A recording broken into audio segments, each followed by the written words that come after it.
Well, good afternoon, everybody. Welcome to our natural living workshop with Lily Kunning. Today, Lily is going to be talking about safety in the outdoors. And so, Lily, we are thankful for you sharing your presentation with us. And I'm going to do a screen share here. And then you are welcome to ask questions at any time, or if you use the chat, I will keep an eye on the chat and share those questions for Lily. So Lily, welcome. Thank you very much. Yeah, so I cannot see any faces other than Darlene's, so definitely either put them in the chat or just blurt it out. I don't mind being interrupted at all. So today we're going to be talking about safety outdoors, particularly in hot weather. Summertime is definitely a favorite for a lot of people, but it can cause some problems, especially recently. Darlene and I were just talking about the crazy stuff that's happening with climate change and the problems that it's causing. So we're going to talk about sun and heat protection. We're going to talk about hydration, and we're going to talk about different kinds of bug pathogens, whether that's pathogens through mosquitoes or ticks. We're going to talk about how to repel those so that we don't have to worry as much about pathogens and bug bites. So those are the areas that we're going to cover today. And as as you may know, I'm an herbalist here in Central Ohio. I'm Lily Kunning. I have a private practice as well as formulate for Haven Herbs, which is sponsoring the Natural Living series and having me be here. So that's who I am. And let's get started. So what's the next slide? Yeah, sun protection. So if you look at our star really close up, obviously you don't want to go anywhere near it. It's pretty hot. And it's getting hotter here on Earth, not only because of ozone depletion, but several other things that are causing temperatures to rise. And so sun protection has become mandatory for most people, regardless of where they live. I have friends up in the Pacific Northwest, and they are not prepared for the kind of temperatures that they have had recently. Over 100 degrees, sometimes much hotter. They don't have any air conditioning, poor dears, because their climate never really made it necessary prior to this. But so we're going to talk about heat and sun protection. And what makes a safe sunscreen product, because not all of the ones that you see at the drugstore or the supermarket are ones that you're going to want to buy. And what kind of SPF do you actually need? There are products out there that are 50 or 60 SPF. Is that necessary, or is there more to it that you should know? We're also going to talk about the ingredients in sunscreen, because there are definitely ingredients that you should know. And I'm going to talk about the European Commission study from 2019, talking about 4 or 5 pretty concerning ingredients in a lot of sunscreens. And then how you find a good one, and other ways to avoid getting burned, not just sunblock, but some other kinds of actions that you can take.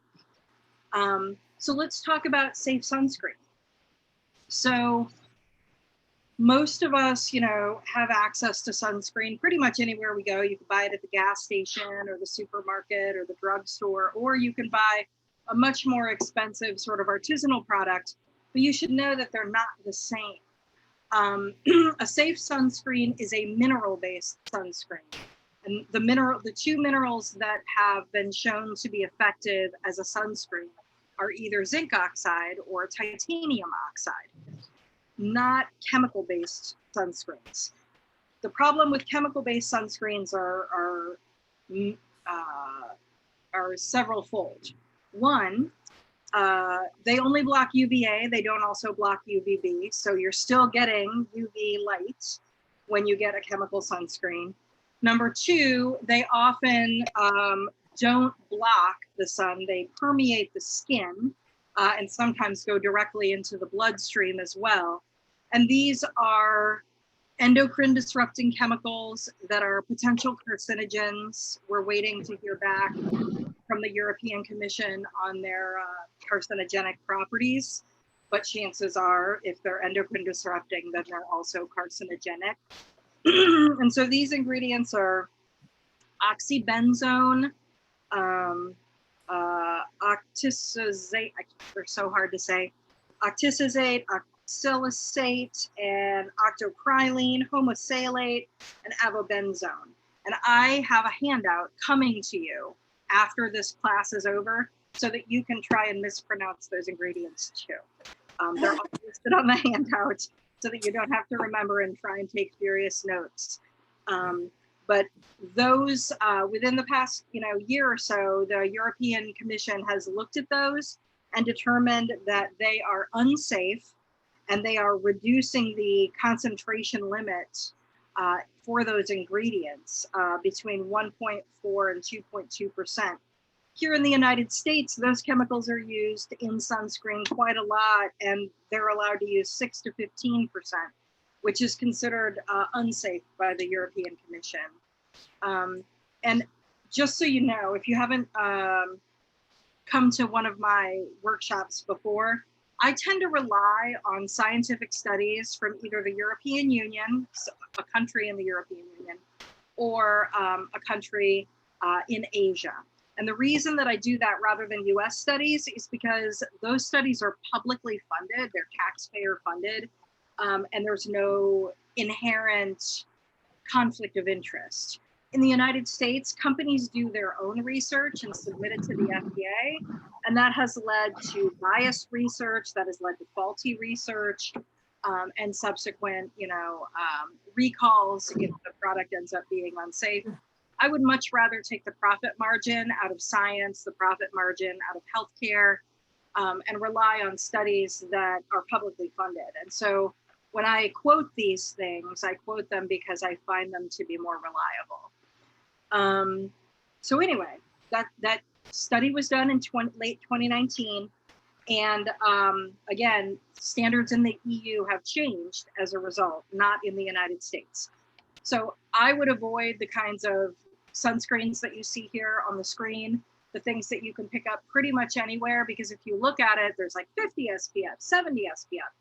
That level of SPF is only available when you're looking at those chemicals. And again, they only block UVA, they don't block UVB, and they're endocrine disrupting. So what you want is a mineral-based sunscreen, either zinc oxide or titanium oxide.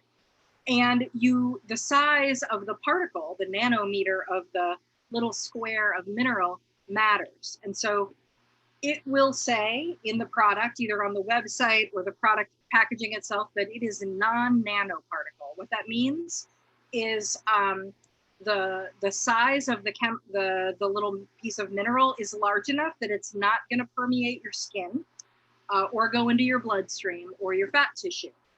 And that's what you want, because the way mineral sunscreens work is they're like little mirrors. They actually block the sun from reaching your skin. And the lotion part of it is just a delivery mechanism.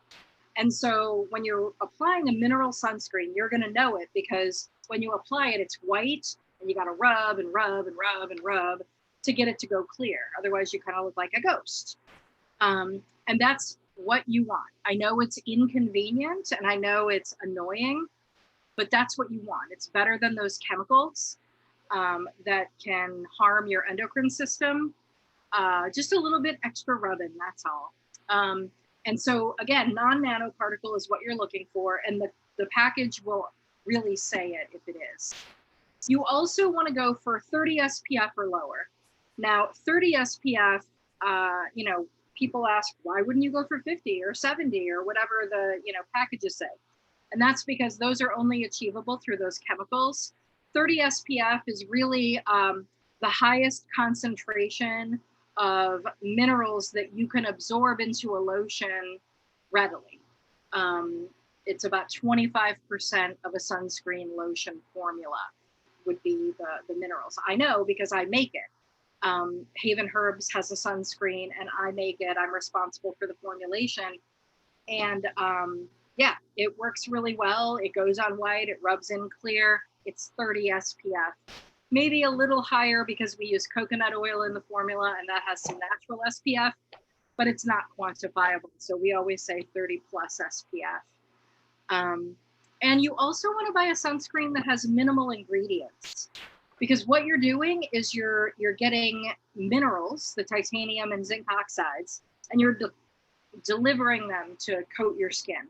And really, you don't need 25 different ingredients in a lotion to make that happen. And so I think ours has like 6 ingredients, the one that I make, and you can pronounce all of them. I promise you. It's not like this octosalate, I don't know. Anyway, but it's pronounceable, and you'll recognize all the ingredients. And that's what you want. If you're not willing to eat it, you shouldn't be willing to put it on your skin. Next slide. All right, so a good sunscreen.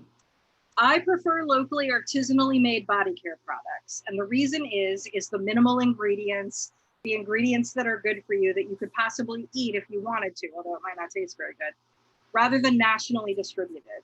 And the reason is in order for a product to be nationally distributed, it's first made, and they need to add ingredients for shelf stabilization, homogenization, and avoiding any kind of mold growth. Because whenever you have a lotion or a cream, it has liquid in it, water, and water promotes breakdown. It promotes mildew growth and mold, and you see it in your fridge if you leave your leftovers in there too long. And that will happen to a lotion too. The only reason it doesn't happen to that big old bottle of lotion that you get at the drugstore is because they put a bunch of chemicals in there to kill any kind of life. Now, I don't know about you, but I don't want to put stuff on my skin that is, antimicrobial, like it'll kill stuff, because you have your own natural biome on your skin as well as in your gut. People know about probiotics now, and they take them in their gut, but they have no qualms, it seems, about putting products on their skin that is killing their natural microbiome on their skin. And that is a form of protection for you. So locally, artisanally made products are better because they make them in smaller batches, in smaller quantities, without all those preservatives and homogenizers and shelf stabilizers. Because again, that big bottle of sunscreen gets made at the warehouse. It gets packaged into a box. That box waits around in the company's warehouse for a while until it gets shipped to a distribution warehouse. It sits in that distribution warehouse for a while before it gets shipped to a store. It sits in the store for a while before it gets put on the shelf. And then it gets put on the shelf and you take it, and who knows how long it's sitting in your linen closet or wherever you keep your stuff until you're using it. It could be years, could be months, and no natural product is going to survive that gauntlet of time. And so getting locally made stuff, getting artisanally made stuff that's in small batches, I believe, is better for body care than nationally distributed stuff. Plain and simple. I also highly recommend, if you're going to buy something, whether it's local or not, to get it not packaged in plastic. I know plastic is everywhere, so people just assume it's safe, but it is not. Plastic constantly leaches into whatever product is inside it. Even food grade plastic does this. And it's not healthy for you. So when I make my sunscreen, it gets packaged in glass. I don't know if you can see that or not, but that is a glass bottle. We're trying to minimize the amount of toxic exposure that you would get. So if you're going to buy a sunscreen, you can buy stuff in glass bottles. You could buy stuff in metal tubes, like a stick roll-on. You can also buy sprays that are in a glass bottle, and those are the ones that I recommend. No essential oils in the formula. I know essential oils are super popular, but there are some essential oils, mostly citrus ones, that are what are called phytotoxic oils. And that means that if you apply it to your skin and you go out in the sun, it accelerates the growth of cancer cells almost 2,000%. It is highly dangerous. And so we don't want that potential exposure. You're trying to block the sun. You're not trying to create another melanoma. So I just avoid essential oils in any kind of formula. So read your ingredient list. It's super important. And again, a good sunscreen goes on white and rubs in clear after you, vigorously applied it. Any questions so far about good sunscreen? Yes, no, maybe so. Yeah, so ewg.org, I refer people to them a lot, and this website is on the handout, has a sunscreen report. So if you're looking to buy a more commonly found brand, they give you great scorecards on each one. And I have a direct link to that report in the handout that you'll be getting. The formula that I make is 6 ingredients. I had to think about it, but I put it on the presentation because I was like, how many is it? Oh, it's 6. Yeah, I knew it was small. The other ways that you can block the sun exposure and the UV exposure is SPF clothing and hats. Invest in some good ones because they'll last a really long time. There are clothing companies out there that's all they do is make SPF clothing now. There's one in Australia. I'm trying to remember what they're called. But they have clothes that you would never even suspect were SPF clothes. Like just normal polo shirts or pants or skirts that don't look like SPF protection at all. So if you have, a history of skin cancer in your family, or you need to protect yourself because you yourself have had skin cancer, really invest in those clothing and hats because they will, you can use them over and over and over again, unlike a bottle of sunscreen. Because after, the summer, you really need to chuck your bottle of sunscreen. You shouldn't use it the next year. And bring your own shade. Obviously, trees are hard to uproot, but you can buy an umbrella or, a sun tarp that you can stake into the ground and use it. One of the things that we're doing at my house this year is we're creating a patio. And one of the key critical things about the patio, other than a fire pit and a nice place to sit, is a place for shade. As the climate changes and warms up, it's going to become even more important to make sure that you have the ability to cool down while still getting outside. So shade is important. Lily, we have a question in the chat. It says, are there chemicals, SPFs in the clothing? So what kind of chemicals are in the SPF clothing? So what they do is they use materials that inherently repel the sun to make the clothing. It's in the weave. They're not necessarily treated with chemicals, no. And they're tight knit. So they have all these new fibers that are so interesting that wick away moisture and keep you cool while at the same time blocking out the sun. And I find them fascinating. I'm totally gonna look into, I found a company where I wanna buy a sun hat from. And they also have these sleeves. Like if you have a short sleeve shirt, you can put on these sleeves and you can use them in the garden too. So you're not getting poison ivy or whatever, but they're also SPF sleeves. And I've thought about it because, when you go outside and you're wearing just a t-shirt like me today, you get tan or burned where your clothing isn't.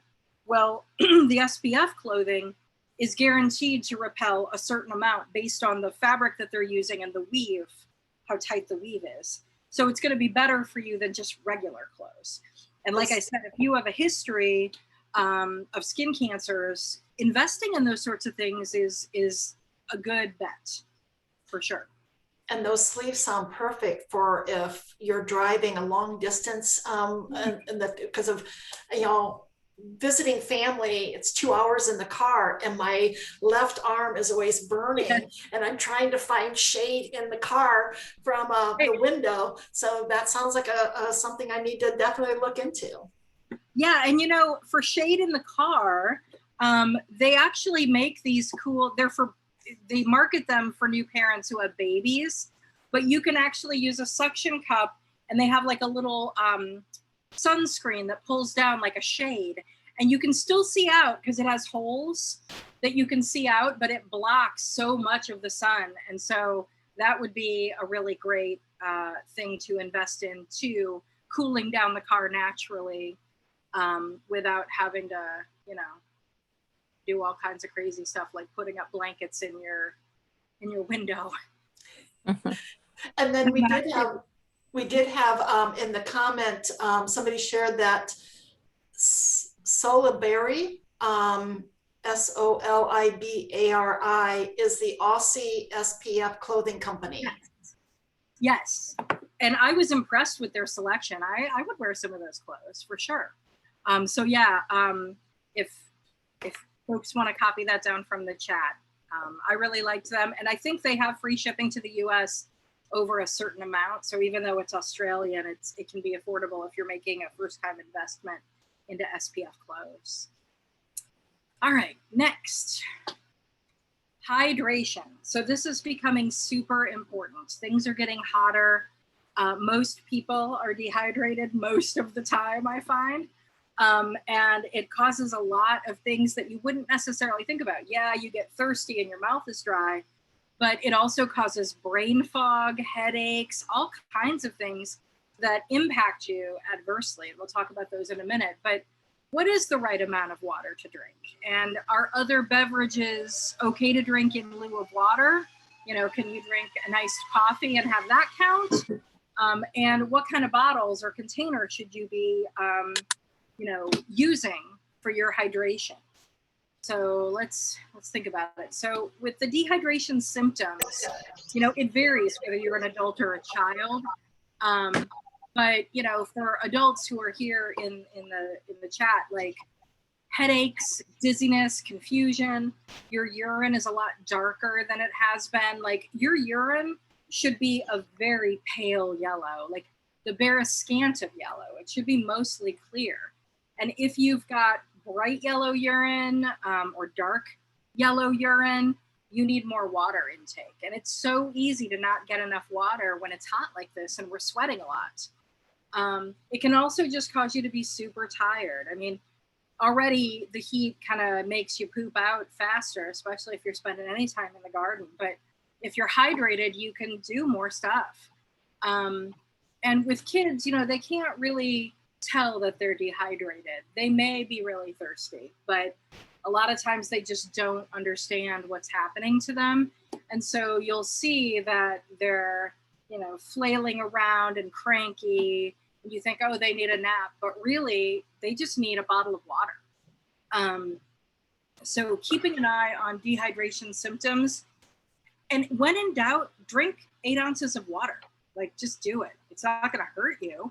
And it's going to make all the difference if you are dehydrated. For animals too, in this heat, you really want to make sure that your animals are hydrated as well. And my dog, oh my gosh, my dog will drink an entire, like I have one of those refillable ones where it gravity feeds the water. He'll drink that whole dang thing.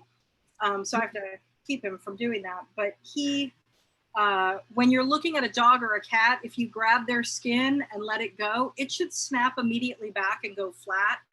If it kind of stays raised a little bit and doesn't snap back to flat right away, they need more water.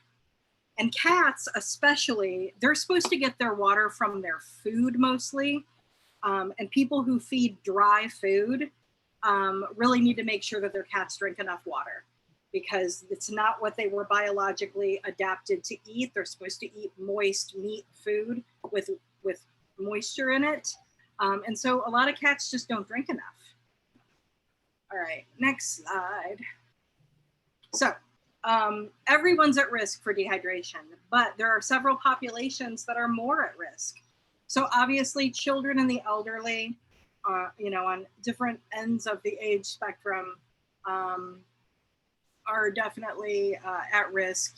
As you age, your body's fluid reserve, we're 66% water. Older people are less. Our water reserve gets smaller, and your ability to conserve water in your body is reduced. So it's definitely more important to keep hydrated and keep it going through your body. People with chronic illnesses, including cancer, are more susceptible to dehydration. And so you definitely want to drink more water. And people who are working or exercising outside where it's hot. Obviously, if you're sweating, you need to drink more water. So if you fall in any of those categories, as I'm sure, I fall into to 2 or 3. So, you know, definitely drink more water. And the 8 glasses of water a day is actually not completely accurate. It's based on your body mass. But what I can do is, I didn't put it in the handout, but I can send it to Darlene what the actual, based on your body mass multiplied by a certain amount, and then it tells you how many you should get. But aiming for, you know, 3 liters or more a day is a good target figure for most people over 100 pounds. Let's put it that way. Next slide. Yes, so there are complications. I mean, it's not just that we get cranky and get a headache. You can actually be injured by the heat, get heat stroke. You can get urinary and kidney problems if you have chronic dehydration issues. Those are not fun. I had a urinary tract infection once, and it felt like someone was stabbing me. It was terrible. You can actually have seizures because your electrolytes, your potassium and your sodium are too low. And I actually have a friend who got put in the hospital. They were unsure what was happening. It was because his potassium became too low because he was dehydrated. It took a while and a bunch of tests to figure that out because they needed to rule out neurological stuff because he had a seizure and then collapsed. But yeah, drink your water, make sure you have some electrolytes in your body. You don't want to mess with that stuff. And then low blood volume. So when you don't have enough water in your system, your body doesn't have enough blood. And that blood is the thing that not only transports all the nutrients around and feeds all your cells, it also takes all the wastes out of your body, and it transports your fighter cells, your immune cells, to make sure that you fight off infections. So having enough blood in your body is super important. So stay hydrated in this hot weather. Oh, good. I see people drinking. Yay! Compulsively drinking. All right. Next slide.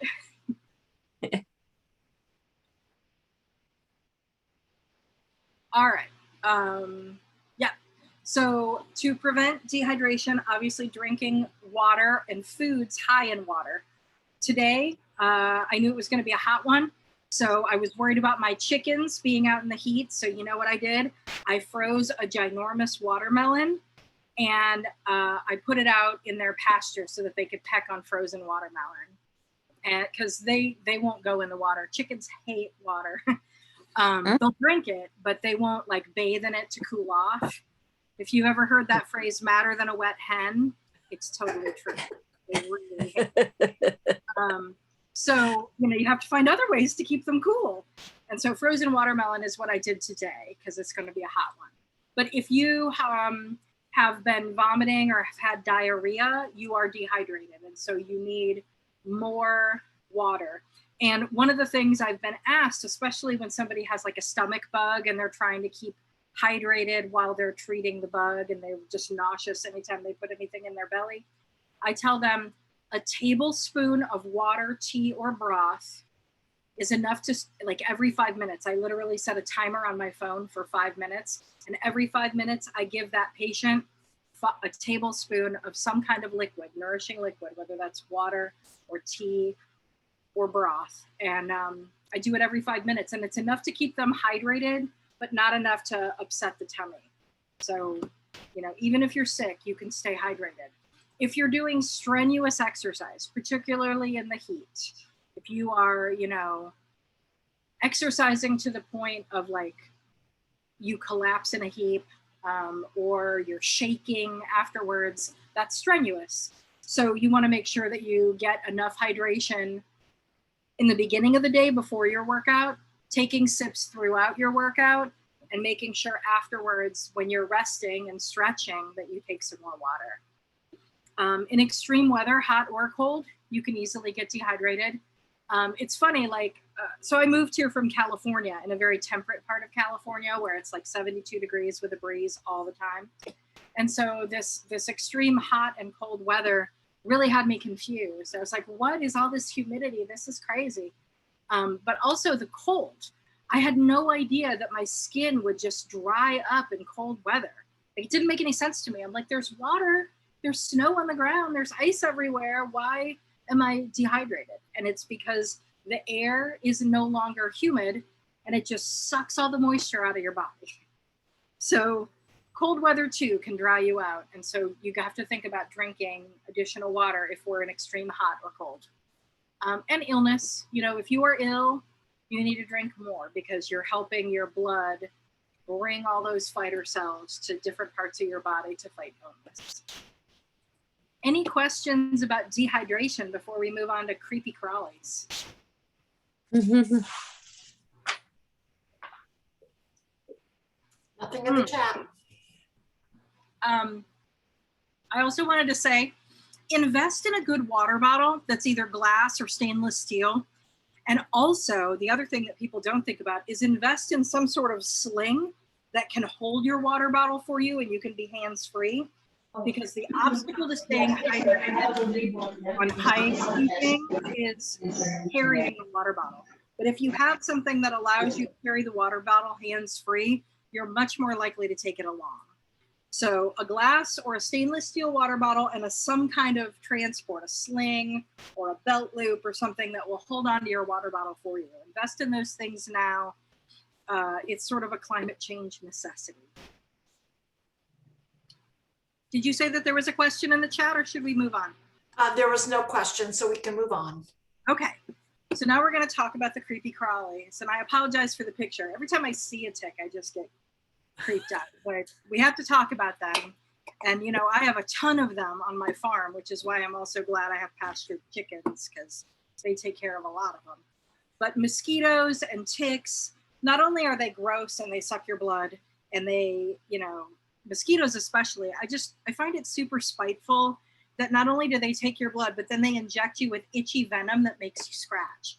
I'm like, there is no need for that. That's just rude. But, so not only do they take your blood, which is rude enough, but I mean, they got to eat, I guess. But they also can carry pathogens that could be really harmful. Mosquitoes and West Nile, ticks and Lyme disease, and they're all moving westward from the East Coast. So we need to be careful. Now, the picture that you see on here of this tick is a deer tick. That's the ones that mainly carry Lyme disease. Luckily, the ones I have on my farm are not deer ticks. They're much darker, black kind of ticks. They're still gross, but what we want to do is find several ways. And again, a multifaceted strategy of bug protection is the one that's going to work the best. Don't rely on one thing. Actually come up with a strategy for summer safety. Also, chiggers and spiders and other biting insects, there are ways to repel those things too, and we'll talk about those next. So, good bug protection for your body masks your blood scent because they're looking for your blood. So if they smell it on you or they sense your heat, that is how they're going to go after you and find you. Avoiding areas of infestation, like that's my lawn, for ticks on my farm. But I remember I was taking a hike with my kid in Whetstone Park, and there's this prairie habitat that they've built up, which is really tall, native, Darby Plains kind of wildflower habitat. And we just decided, oh yeah, let's go over there and see what we can see, do some plant identification. And this cloud, a dense cloud of mosquitoes just like immediately went over us and down and just started feasting. And we were like, ah! And of course we weren't wearing any bug spray. We weren't expecting it. I think it was like early April or something. So we weren't prepared. And we were literally running out of that part of the park, trying to get away from the mosquitoes. So avoiding areas of infestation is really smart. Also covering your skin like you would with the sun, covering your skin with clothes and hats. And I'm not saying that mosquitoes and ticks can't get through them, but there are ways of sort of doing layers. When I know I need to go out in the tall grass in the pasture and I'm worried about ticks, I will wear long pants. I will stuff them into rain boots that are tall going up to my knees. And they're not going to get on my legs, so I do that. And I wear hats. And I remember when I was a Girl Scout, there were lots of ticks in the Girl Scout camp that I used to go to. They would drop from the trees.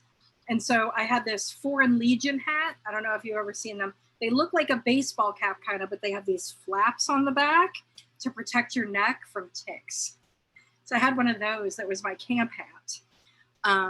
And it didn't save me. My mom always had to remove ticks when I came home from Girl Scout camp. But anyway, covering your skin, using area protection as well as body protection. Most people kind of fail on this. And if you have an outdoor area that you enjoy spending time in, invest a little bit into making it bug proof. So obviously they make those zapper lamps, and that might be good for mosquitoes. They also make candles that you can burn. You can make your own candles. They also make little, I think they call them punks, and you smoke them, and they make a smoke that blood-sucking insects do not like. Making sure you keep the grass cut kind of low. And there are certain plants you can buy for your patio or your porch that keep those bugs away too. Things that they don't like the smell of, like geranium or rue. And they're not unattractive. Like, you can just get containers and put them on the periphery of your area to work on sort of keeping those insects at bay. Also attracting birds and bats to your area. They eat those things, especially the mosquitoes. And so attracting starlings. Starlings are great at catching insects midair. They also look in the ground. You can see them foraging on the ground using their beaks to kind of find bugs. And bats. Bats will eat so many mosquitoes. And you can actually buy bat houses and put them on the side of your house, like you would a birdhouse, and they will perch in there upside down and be protected all day long. And come out and eat all your mosquitoes for you. They're great. And I would do some research and find what the best bat house is for the little brown bat, which is a native bat here in Ohio, and they're endangered. So the more habitat you can create for the little brown bat, the better. Also, don't chase off possums. Possums eat more than their own body weight in ticks every day. So keeping possums and inviting them to be in your backyard at night is a good idea. And then, of course, we want to talk about body protection and bug repellents. There are good ones and bad ones out there, just like with sunscreen. So I wanted to share with you about some ingredients and things to look for and things to avoid. Any questions so far? Look the other way. Other way. There we go. There we go. All right.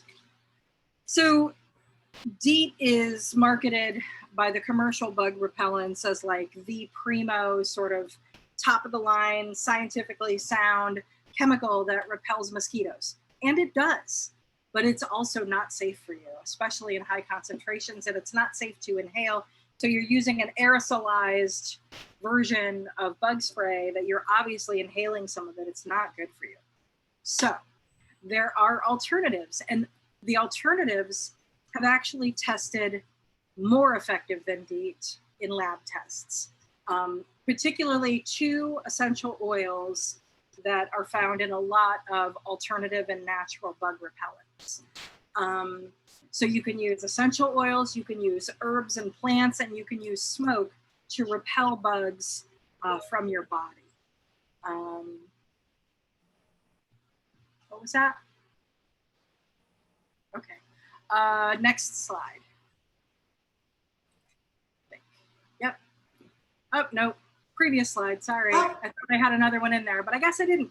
So the 2 ingredients that you especially want to look for in terms of essential oils are geranium, either rose geranium or regular geranium. That's really effective on ticks. Lemon eucalyptus has tested more powerful than DEET in repelling mosquitoes. And I don't know if you've ever watched YouTube, but they have this one YouTube video where they spray both the DEET and the lemon eucalyptus solution on someone's arm, and they have them stick their arm in this like plexiglass cube full of mosquitoes to see what happens. Super creepy. But it was really amazing to see how effective each one was against each other. So those 2 essential oils are really great. You can also, like I said, grow herbs around the periphery of your patio. I mentioned geranium and rue, also catnip and lemon balm a lot of those essential oil rich plants around the periphery. They also don't like mints. So if you like mint or catnip or lemon balm tea, you could grow it on the periphery of your patio, keep a lot of bugs at bay, and have some tea to drink as well. They make lovely iced and hot teas. So, yeah. Okay, so it looks like we have about 15 more minutes. I want to make sure that we have time to answer questions about sun exposure, about heat exposure, about hydration, and about bugs and their pathogens. I also have some resources that we're going to send you at the end of the workshop that have some links, as well as the names of those chemicals that I couldn't pronounce. But yeah. Lily, we have a question in the chat. It says, you mentioned earlier that some citrus essential oils weren't good for skin slash sun protection. What were those citrus essential oils we should avoid? I would avoid all citrus in a sunscreen or a lotion that you're putting on your skin when you're getting sun exposure, because in order for you to know if they're safe or not, you have to know how they were extracted. And a lot of companies that are using essential oils won't have that information because they didn't do the extraction of the essential oil. They just made the final formula. So I would avoid all lemon, lime, orange, grapefruit. What are other citrus fruits? I would avoid all the citrus because you don't necessarily know if they were solvent extracted or pressed. And the reason that some of those citruses are phytotoxic is because the cheaper way to extract citrus oils is with a machine that squishes them, and they have these big teeth that kind of go like this and it mangles them. Because when you peel an orange, for example, and you're taking the peel off, you can see all those essential oils flying through the air. So what they want is they want to capture those. So they go ahead and squish them. All the essential oils are released, and then they centrifuge the liquid apart from the essential oils. Now, this is cheap. It's a very cheap way of making essential oils. However, some of the constituents that come out in that extraction process are much bigger than others. And it's those big constituents that are phytotoxic. When you have an essential oil, a citrus essential oil that is steam distilled, that is not a problem. But again, you don't know which ones are which just by looking at a label. If you're making your own, then you have control over that process, or if the company discloses it to you. But most companies won't know because they're buying things in bulk, and you know, it's a totally different, like on national brands, it's a totally different department who sources things and takes them to the factory, and you know, customer service is somewhere in an office building somewhere. But again, that's another reason why small artisanal companies that really have an intimate connection to their sourcing is superior. But yeah, I would avoid all citrus for sure. And then a follow-up question to that is, how is that different in bug protection, the essential oils? Right, so most bug protection won't have any citrus in it. If it does, you definitely want to avoid it. But citrus isn't really effective at repelling insects. In fact, what you'll probably do is lure some pollinating insects to you and then get freaked out by all the bees. So most of the essential oils used in bug protection, and don't get it wrong, lemon eucalyptus is not a citrus. It's Eucalyptus citriodora, and they call it lemon eucalyptus. It's not lemon. But lemon eucalyptus, catnip, lemon balm, geranium, tea tree, some of the mints are used in bug sprays, and none of those are citrus. And then we have another question. What about citronella for bug repellent? Citronella is a perfectly fine bug repellent. And that's the most common one you're going to find. It's been popular since the 70s. They make candles with it. They make little sticks that you can burn for citronella. Those are perfectly fine. I happen to not like the smell of citronella, so I don't use it in my bug spray that I make, but it's perfectly fine. It works well. And then we have a question, how about citral leaves extract? That might be citronella leaves extract. Yeah, citronella is a fine bug repellent. Yeah, it can totally work. You can extract things from the leaves in a bunch of different ways. So when you're making an essential oil, you're actually breaking open the cell walls and extracting the phytochemicals inside. And that's different than what herbalists do, like me. We extract into solvents like water, alcohol, vinegar, and we extract that way to make formulas. But yeah, and you can also grow citronella. You can grow that as a container plant in your patio, and that would totally work too. What about your aging skin? It seems like I get bit easier. Chiggers especially, and mosquito bites. And it's just, is it because our skin is thinner? Yeah, it's possible that, you can smell your blood more easily.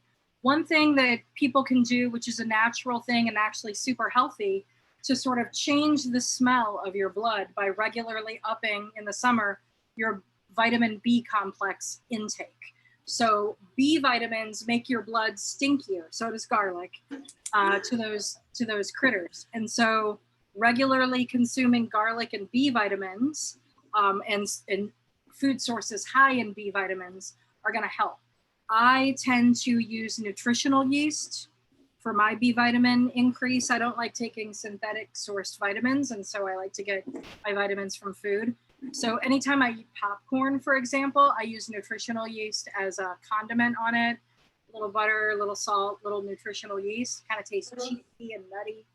And I don't get bitten very much. It's funny, I live in a tick-infested place with plenty of mosquitoes, but other people who come and visit me on the farm get bit more than I do. And I think it's because I have high B vitamins in my system.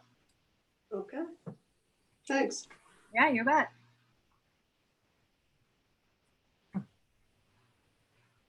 It is hot. Woo. We have about 12 more minutes. If anybody else has any other questions or comments for Lily. And I don't know how often you all get a chance to talk to an herbalist. I'm happy to answer other questions outside of the presentation if all the questions for the presentation are over. Woo, so hot. It's like at least 8 degrees hotter in this warehouse than it is outside. Ugh. Well, we, as Lily mentioned earlier, there is a handout. So I will be sending everybody both the slides that Lily prepared for us today and the handout. So I'll be sending those out when the session's done. And her contact information, as always, is on those emails if you'd like to reach out to her directly. Oh, for sure. And I'm happy to answer any questions. If you think of something after the fact, I'm totally happy to shoot you back an email with the answer to your question, for sure. I have a question. I know you did a presentation on gut health or something along those lines last year or earlier this year, I don't know when. And for days, and this has nothing to do with this other, it just, the noises coming from my stomach are scary. And it went on for days. And I don't know, is it something you eat? Is it just something in my gut? Is it, I just am really questioning. I mean, I have gurgling noises here and there, but this was extreme. And I'm just curious where those noises, why they occur, and for sure. I don't know, do you take Tums? Or, I mean, what helps to maybe calm it down? So the clinical name for noisy gut is borborygmus, which is a cool word, and I suggest you learn borborygmus. But there are lots of causes for it. Some of it might be temporary indigestion. Some of it may be that your gut flora isn't functioning as well and needs a little help. Some of it may be something specific that you ate that doesn't agree with your enzymes. There's a lot of different reasons for it. And so sort of playing scientist for a little bit and kind of attacking some of those possible causes would be good. So the first thing I would do is I would also compare it to like how consistent your stool samples are. Are they well formed? You know, do they sink? Do they float? Are they very loose? Any other digestive issues you may have, gas, bloating, nausea. You know, people in the United States have such digestive issues as a population that they kind of get used to having, you know, floopy poop or gas all the time, and they just think of it as normal.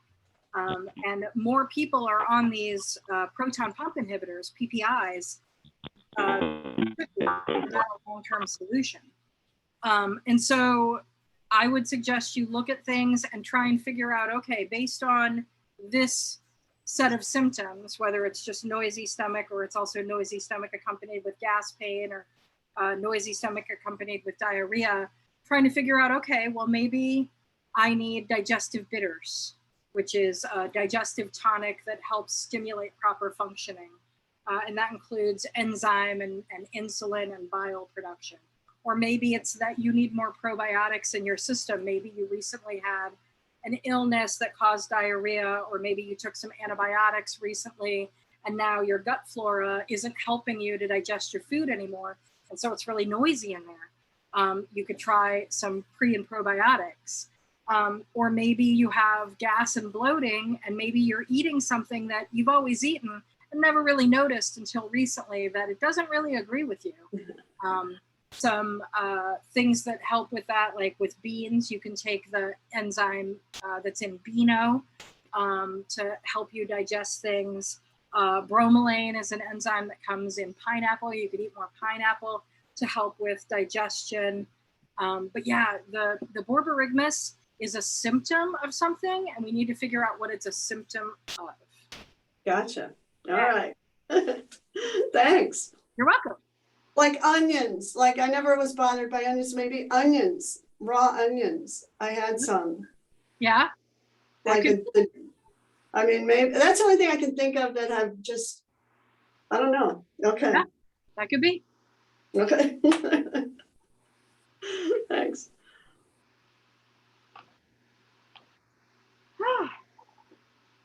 I hope everybody's staying cool. But we do have the recording today, as with previous Natural Living Workshop videos, will be on both Cancer Support Community Central Ohio's website.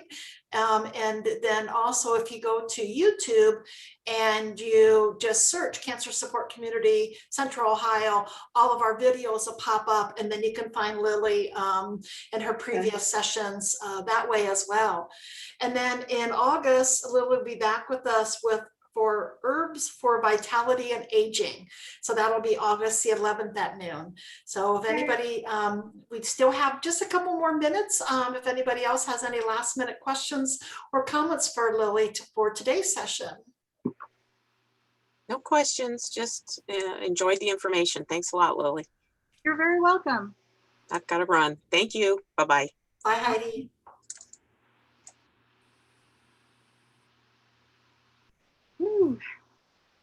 Well, Lily, I greatly appreciate you spending your time and your expertise with us. And as always, thank you so very much for sharing your knowledge. And I'll be sending out those emails to everybody. And we'll look forward to seeing you in August.